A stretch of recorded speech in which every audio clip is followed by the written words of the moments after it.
এলেম নাই এই কথা আমরা বলতে পারবো না। এলেম না থাকলে কি কিসের ভিত্তিতে কি বলে এত হাদিস মুখস্থ রাখে কিভাবে, এত বেহেশতে দেওয়ার মুখস্থ থাকে কিভাবে, তার এত হাদিস তার মুখস্থ থাকে কিভাবে?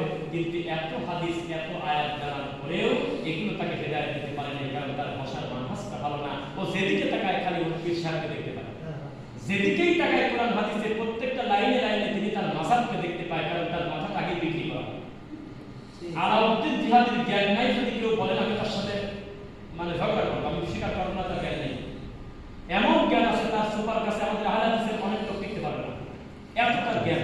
কিন্তু এই জ্ঞানটা তাকে খাতগুলা থেকে বাঁচাতে পারবে না, এই জ্ঞানটা তাকে মাজারগুলা থেকে বাঁচাতে পারবে না। এই জ্ঞান নিয়ে তিনি বই লিখেছে আল্লাহর নবীকে কদম বুঝি করার বৈধতার দলিল, এই তো তার বিদ্যা। তার মানে কি? মানে এত এত কষ্ট করে পড়াশোনা করেছে শুধুমাত্র নবী নূর না মাটি মিলাদি দ্বারা বর্ণনা বসে করবো আল্লাহ নবী গায়েবের মালিক কিনা, নবী কি নূর মোবারক কিনা, এই কয়েকটা জিনিস প্রতিষ্ঠিত করার জন্য তার গোটা জীবনের পড়াশোনা। এই জন্য আপনাদেরকে আমরা বলি মানহাজ যদি শুদ্ধ না থাকে আল্লাহর কসম দিন শেষে তার তাওহীদ শেষ, এই তাওহীদ থাকবে না তার। যেমন নাম নাই বলে একটা বড় হুজুর, আমি আরো 100 বছর দাওয়াত দিলে এই প্রভাব হবে কিনা জানি না, তিনি জেল কাছে জেল করে একটা বের হয়েছে, তার দাওয়াতের প্রভাবে প্রত্যেকটা ঘরে ঘরে তার নাম পৌঁছে গেছে একটা বড় মাওলানা। সেই মাওলানা জেল থেকে বের হওয়ার পর আবার জায়গাটা চলে গেছে, এখন সে মানহাজ বিক্রি করে দিয়েছে। বিক্রি করার কারণে তার কাছে যদি এখন প্রশ্ন করেন যে সূরা ফাতিহা জানাজায় পড়া যাবে কিনা, উনি বিরক্ত হবে। যে কোনো একটা বিষয়ভিত্তিক কথা তাওহীদের ব্যাপারে তার প্রশ্ন করলে উনি বিরক্ত হয়ে কৌশলে এড়িয়ে যাবে। ওনার বিরুদ্ধে ওনার মতো প্রকাশ্য বিরোধিতা আহলে হাদিসরা করে নেই প্রথমে, সেই মানুষটা এখন তাদের কোলে উঠে গেছে, এখন বলতেছে যে না ওগুলো আমার ভুল ছিল, আমি তো আপনাদেরই লোক। মানহাজ যদি কারো সত্য না থাকে দিন শেষে আপনাকে ভালো জায়গায় সে নিয়ে যাবে না। আর এখানে যেহেতু আমাদের ভাইরাই বেশি, আপনাদেরকে বলি, আমি বারবার দায়িত্ব নিয়ে বলি, 5ই আগস্টের পরে আহলে হাদিস আর 5ই আগস্টের আগে আহলে হাদিস করতেছে না। তাদের পোস্টে তাদের কমেন্টে ল্যাংটা মাসের মতো চলাফেরা, কি যে পলিটিক্যাল হুজুর হয়েছে, কি যে কর্মকাণ্ড করতেছে আর কোথায় কি করতেছে তার হিসাব কিতাব দেয়, মাথার বিক্রি করতেছে। ইল্লা বাদাশাই কিছু বাদে অধিকাংশ এই পলিটিক্যাল মনে হচ্ছে যে দিন কালকে ফোন দিয়ে কোথাকার একজন টাকবুক দিল, এখন উনি বলতেছে যে এই সব এখন ভেঙে বলতে গেলে তারা আমার কালকে আমার নামে মিছিল বের হবে। এটা বলে আহলে হাদিস বলে সারাটা জীবন আমরা এই তন্ত্র মন্ত্রের বিরোধিতা করে এসে এখন এসে মোট অধিকাংশ পল্টে দিয়ে গেছে। কি কয় আল্লাহ এখানে এখন আর বোঝা যায় না কোনটা সালাফি আর কোনটা খালাফি। শোনেন, লাখ লাখ লোক পথভ্রষ্ট হলে জাহান্নামে গেলে আমার পিছু আসা যায় না, কারণ তারা তো ঘোষণাই দিচ্ছে তারা মাদার কেন্দ্রিক। কিন্তু আপনি আহলে হাদিসের নাম দিয়ে যদি এই সমস্ত তন্ত্র মন্ত্রের পিছনে গিয়ে এই সমস্ত বেদাতের পিছনে গিয়ে আকীদা নষ্ট করে যদি বলেন আরে সব বাদ দাও এখন পক্ষ হয়ে আমরা মিলে মিশে চলি, তাহলে আল্লাহ করে কি করবেন? আপনার জন্য আফসোস বেশি। পরিস্থিতি যেমন হোক না কেন তাওহীদের সাথে আমি শহীদ মিশতে দেবো না ইনশাআল্লাহ। যত পরিস্থিতি জটিল হোক আমি বিদআত আর সুন্নাহকে আমি একসঙ্গে মিশতে দেবো না, বিদআতকে বিদআতের জায়গায় রাখবো ইনশাআল্লাহ। এর নাম হলো সালাফিয়া। যাই হোক, একটা জিনিসের কোনো পরিবর্তন হয় না, কিয়ামত পর্যন্ত হবে না, তার নাম কি বলেন? লা ইলাহা ইল্লাল্লাহ। তার মানে তাওহীদ। জান্নাতের চাবি যারা টাকের পিছনে বাসের পিছনে লিখে রাখছে নামাজ, তারা ভুল লিখেছে। অবশ্যই জান্নাতে যাওয়ার জন্য সবচাইতে দামি ইবাদতের একটা হলো সালাত। এটাকে মাইনাস করে জান্নাতে ঢুকে যাবে এরকম কোনো কথা আমরা কোরআন হাদিসে পাই নাই। যদি এক বক্তা বলছে নামাজ পড়লে জান্নাতে যাবে, আমি পাই নাই, জি না। সালাত জান্নাতে যাওয়ার জন্য সবচেয়ে গুরুত্বপূর্ণ আল্লাহর সন্তুষ্টির মাধ্যম, তবে এটাই চূড়ান্ত না। তাওহীদ হলো জান্নাতের চাবি। জান্নাতের চাবি হলো লা ইলাহা ইল্লাল্লাহ, যার ভিতরে নামাজও আছে, রোজাও আছে, হজও আছে, যাকাত আছে, আলটিমেট প্যাকেজ তাওহীদ হলো একটা বাউন্ডারি। এর ভিতরে সমস্ত ভালো কাজ আছে, সব নিষেধ থেকে বর্জন আছে। এই তাওহীদের ব্যাপারে কোনো নবী ছাড়বেন নেই। আল্লাহর কসম মুসা নবী দাওয়াত দিতে গেছিল হলো ফেরাউনের কাছে, বলছিল কুলু লা ইলাহা ইল্লাল্লাহ তুফলিহুন। একবার ডাইরেক্ট বলছিল পরে লা ইলাহা ইল্লাল্লাহ। আল্লাহর ব্যাপারে কোনো নবী বসে চলে না, একবারে তাওহীদ তাওহীদ। ইব্রাহিম আলাইহিস সালাম তার আব্বাকে বলছিল যে বিচারের মাঠে তুমি কিন্তু পরিস্থিতি ভালো হবে না তোমার, আমি পয়গম্বর এই কথা ঠিক, ইউখরিজুহুম মিনাল যুলুমাতি ইলান নূর, তবে অন্ধকার থেকে আমি ইব্রাহিমকে আল্লাহ বাইর করছি। অন্ধকার মানে তুমি, আর আলো হলো আমি। তুমি আমার কথা শোনো, কি লা ইলাহা ইল্লাল্লাহ। প্রত্যেক নবী খালি একই দাও। নূহ আলাইহিস সালাম বলছিলেন যে লা ইলাহা ইল্লাল্লাহ, এই কথা বলো বেটা। ছেলে বলছিল যে না, আমার ইলাহ আমাকে বাঁচাবে, আমার মাধ্যম আমাকে বাঁচাবে, আমাকে পাহাড় বাঁচাবে। ডুবতে ডুবতে পানি আর কতদূর উঠবে, আমি আমার বাঁচার রাস্তা আছে। প্রত্যেকটা রাস্তার নাম হলো ইলাহ। আর বুঝেন কিন্তু রাস্তার নাম কি? ইলাহ। প্রত্যেকটা মুরিদের ইলাহ কি? পীর, বুঝলেন নাকি? প্রত্যেক মুরিদের ইলাহ কি, তার দিকটা কি? পীর। ঘুরে ফিরে সে তার দিকে যাবে। তো নূহ আলাইহিস সালামের যে ছেলে ডুবে পড়ল তার ইলাহ ছিল কি? প্রকৃতি। তার ইলাহ ছিল তার অন্য বড় হুজুর। তো বলল যে আব্বা, যেই মহান সৃষ্টিকর্তা এই পরিস্থিতিতে ফেলতে পারে পানির অবস্থা, তিনি একেবারে ডুবাই দিতে পারে, তুমি বড় লা ইলাহা ইল্লাল্লাহ। এখানে লা ইলাহা ইল্লাল্লাহর অর্থ হলো তুমি আল্লাহ তাওহীদে ফিরে আসো, আল্লাহ তোমাকে বাঁচায় নেবে। এরপরে আইয়ুব আলাইহিস সালাম যখন এই ভয়াবহ রোগে আক্রান্ত হন, পোকার কথা মিথ্যা, তবে আন্নী মাসানিয়াদ দুররু ওয়া আনতা আরহামুর রাহিমিন। কোরআনে শুধু লেখা আছে, বলা আছে যে তিনি দুরারোগ্য, খুব কঠিন ব্যাধি হয়েছিল, অসুস্থ হয়েছিল, কিন্তু অসুস্থতার জিনিস উল্লেখ নেই। পোকা হতে পারে, এমনি অসুস্থ হতে পারে, তবে একটা নবীর ক্ষেত্রে পোকা কথাটা যায় না। কি অসুস্থ আল্লাহ তুমি ভালো করে আমাদের জানতে দেওয়া নেই। তো অসুস্থ হওয়ার পর তিনি করেছিলেন লা ইলাহা ইল্লাল্লাহ। আমি এভাবে সিরিয়াল করতে গেলে 52টা দলিল সহ আমি রেফারেন্স দিতে পারবো। প্রত্যেকটা নবীর একবারে সামনের পক্ষের কথা ছিল লা ইলাহা ইল্লাল্লাহ। জাকারিয়া আলাইহিস সালাম তাই, ঈসা আলাইহিস সালাম তাই। ঈসা আলাইহিস সালাম দেখেন উনি বললেন যে লা ইলাহা ইল্লাল্লাহ মানে হলো কুল হুয়াল্লাহু আহাদ আল্লাহুস সামাদ লাম ইয়ালিদ ওয়া লাম ইউলাদ ওয়া লাম ইয়াকুল লাহু কুফুয়ান আহাদ।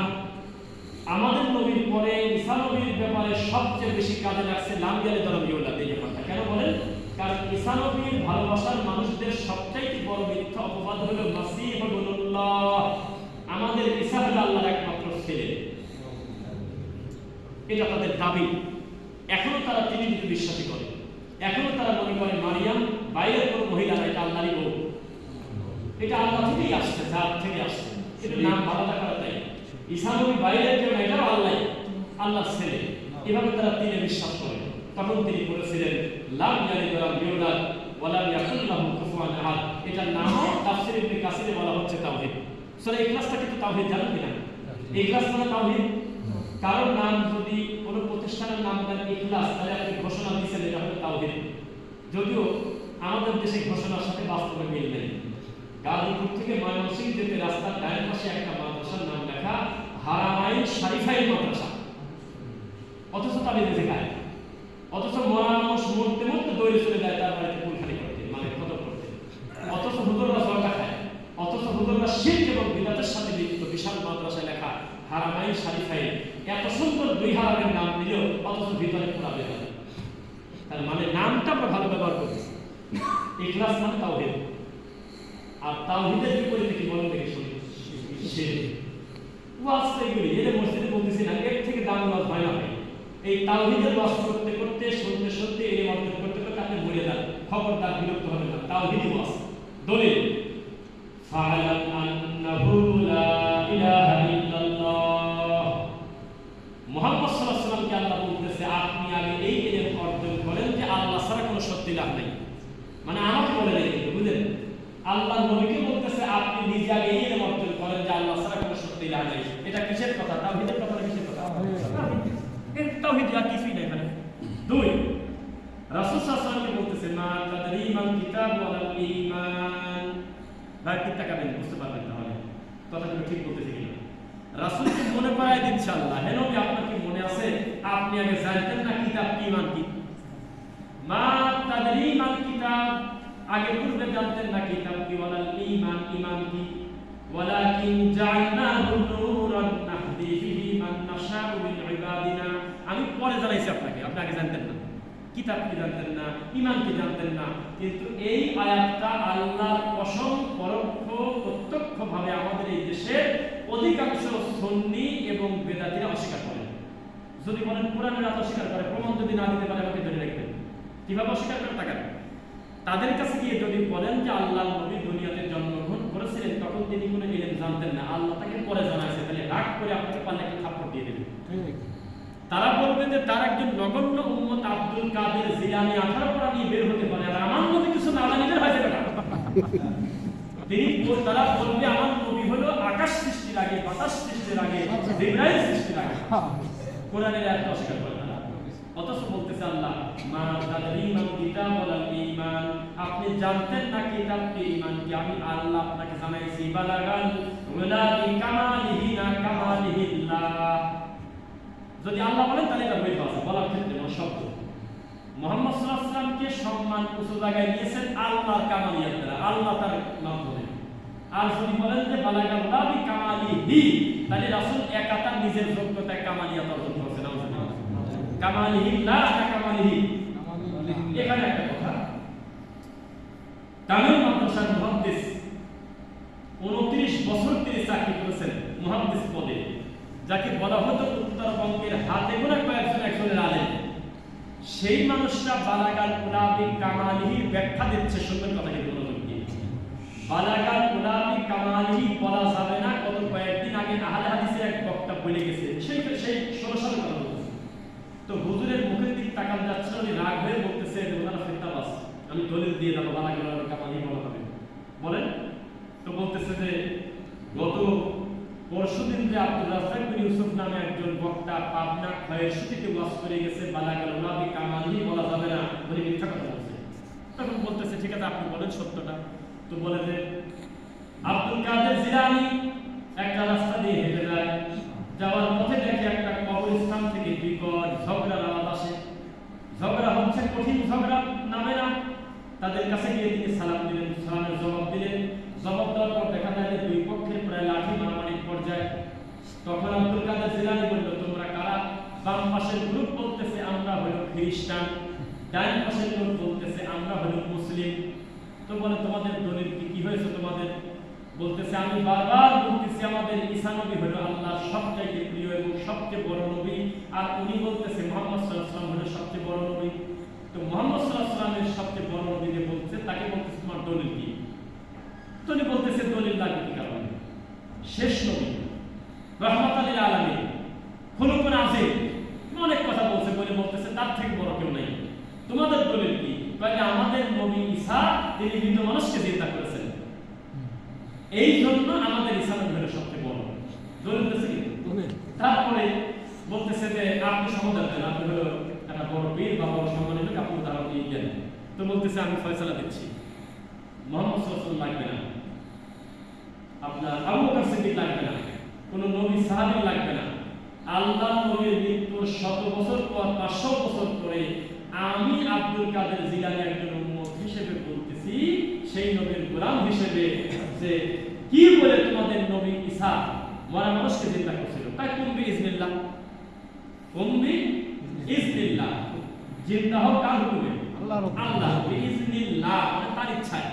কুম মানে দাঁড়াও, যত জানলাম না একামত কুম। তো পরে বললো যে তাই নাকি? তাহলে আমি আব্দুল কাদের জিলানী আমি বিইজনিল্লাহ তুলে দিলাম, আমি কুম বিইজনি বললাম, দেখি কি হয়। যেই বলছে কুম বিইজনি, একটা মরা 100 বছর আগে মরে গেছে একটা কবর, সেই কবরের ভিতর থেকে একটা দাদা লাশ বার হয়েছে। বারা বলতেছে ও বড় পীর আসসালামু আলাইকুম।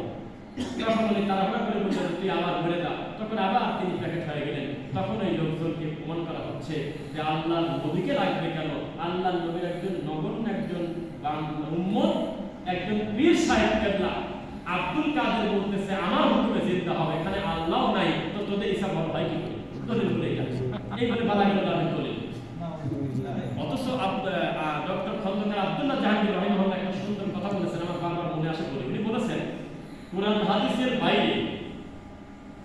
হাদিসের বাইরে সাহাবায়ে কিরামদের শব্দের বাইরে সালাফে সালেহিনরা যেই